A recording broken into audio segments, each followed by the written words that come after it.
Good morning from the Fellowship of the Fleece. I hope everybody out there is doing well. I hope this video isn't too windy as a big gust of wind starts up. I decided to come out because, well, you all know that I'm worried about the water, the drought, the lack of grazing, etc.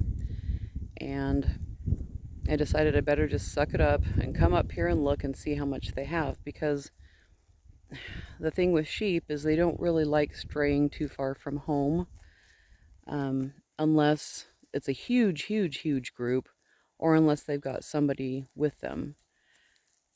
And so from what I can see when I'm standing in their paddock is just a whole lot of brown, because they've eaten it down so much.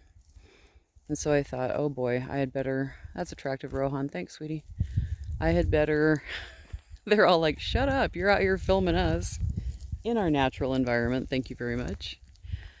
I better come up and just see, have they eaten all of this down, all 6.6 acres already? Oh my gosh, what am I going to do? Little mini anxiety attacks.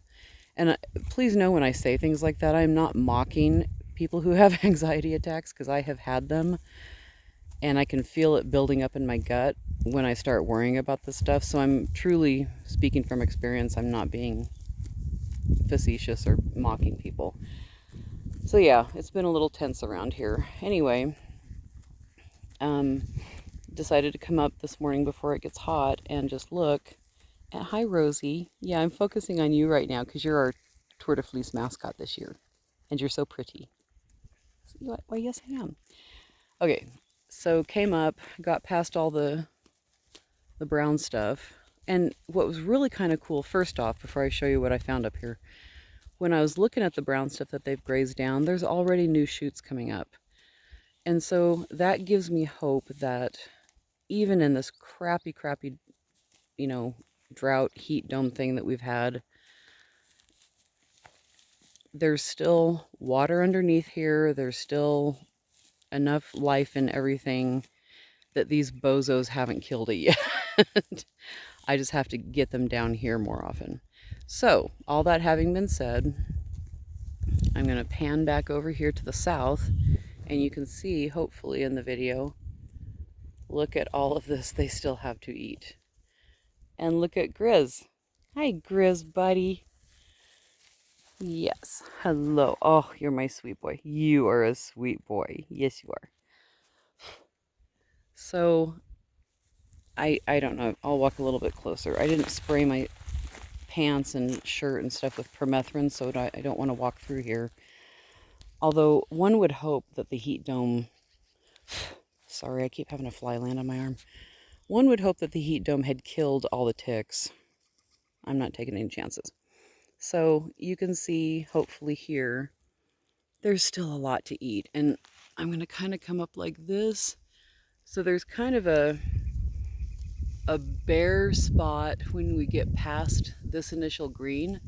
But then you look further down the hill in that cluster of trees, and that is all still green. And I am so happy.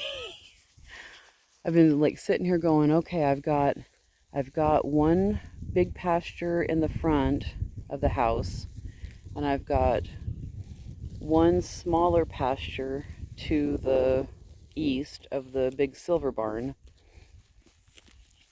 But if they've eaten all this up here, then we're going to have to start feeding hay in July, and the anxiety just snowballs from there.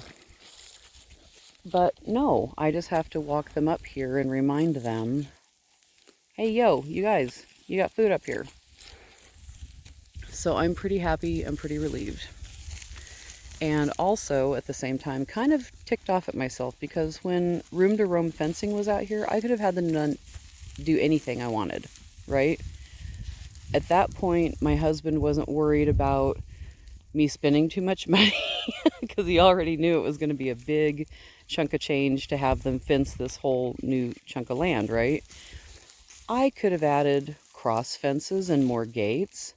I could have put a gate way down there, so that when I walk way down there, I can get back to the house without walking back up here. I could have had them There's a section down there that connects what's currently fenced to the new land, and all I would have had to do is have them stretch a fence to block off the. Okay, there's a fly that's making me crazy. To block off the forest and the pond.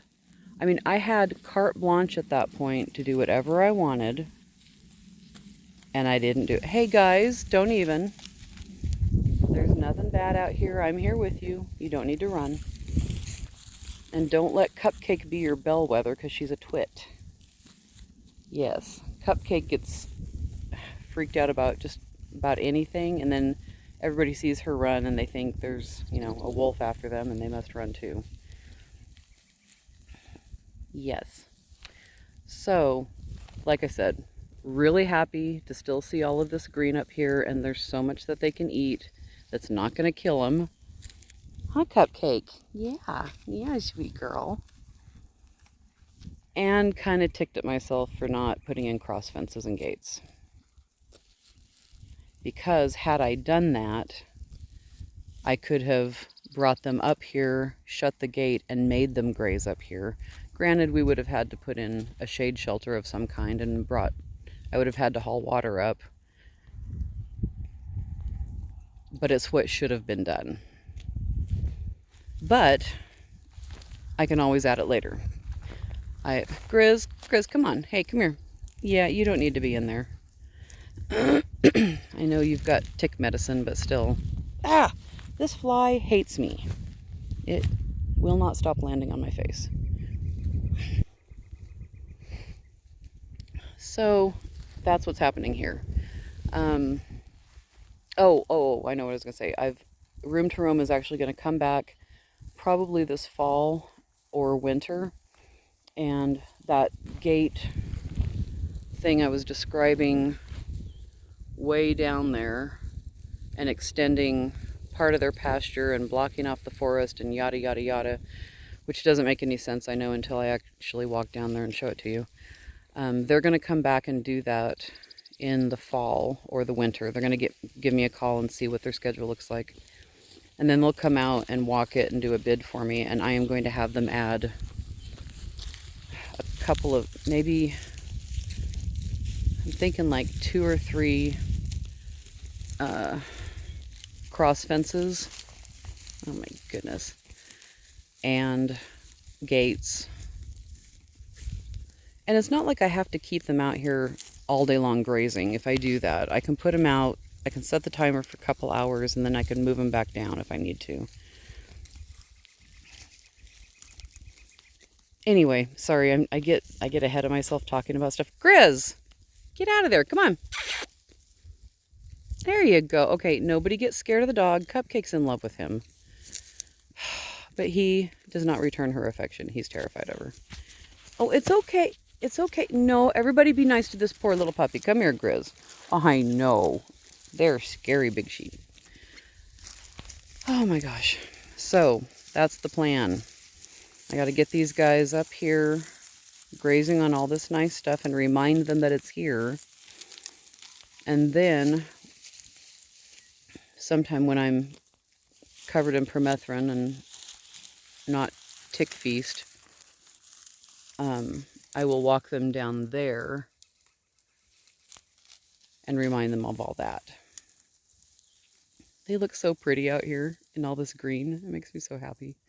So yeah, I'm just doing a little happy dance today. Oh, pardon you. Burp. It's all that poop you've been eating. Yeah, it's delightful. Had to share all that. And also the kick myself in the pants for not doing better with the fencing. But Room to Roam will fix me up when they can get me on their schedule. I know they will. They're amazing. So, other big news today, we're putting Ruthie and Janie in with everybody. But I want to do that when everybody's a little bit tired from grazing. And it's a little bit warmer, so they don't really feel like fussing.